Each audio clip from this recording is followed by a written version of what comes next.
Folgueroles, una població d'Osona d'un centenar de cases, ja disposa des d'avui de gas propà canalitzat. La canalització ja hi ha arribat i ara caldrà completar les connexions de cada casa als conductes principals.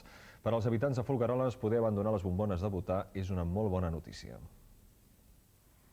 La població osonenca de Folgueroles disposa des d'avui de gas propà canalitzat.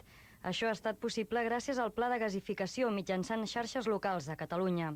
Aquest pla és el fruit d'un acord entre el Departament d'Indústria i Energia i la companyia Repsol Butano per dur gas propà a les àrees allunyades de les canalitzacions de gas natural. A Folgueroles ja hi ha més de 100 habitatges amb gas propà, però la instal·lació encara no s'ha acabat. Falta una segona fase que donarà servei a més de 340 immobles, amb més de 2 quilòmetres de canonades subterrànies. De moment, els primers usuaris estan contents de raconar les bombones de butà. El butà, la qüestió del foc va bé, el que passa que l'inconvenient més gros és quan s'acaba la bombona, a mig coure una cosa, abans que hi teníem la dutxa, doncs, a mig dutxar-te el fred que et ve l'aigua i el pes de carregar-la amunt i avall l'escala.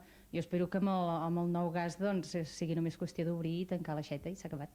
La gent és una mica temerosa del perill que això pugui suposar, perquè el gas sempre fa respecte, però en principi com a energia alternativa doncs, la gent ho veu molt bé. La instal·lació de gas propà a les poblacions afectades per aquest pla comportarà una disminució del consum de bombones de butà i, per tant, de la seva distribució. Amb tot, la figura del distribuïdor de butà no desapareixerà. En lloc de repartir les botelles i pujar-les a un quart pis, doncs una bona part d'ells hauran d'agafar i donar el servei a una sèrie d'instal·lacions de gas que ja existeixen, que en aquest moment estan servides per carbó llenya, per gasoil i que es passaran a gas.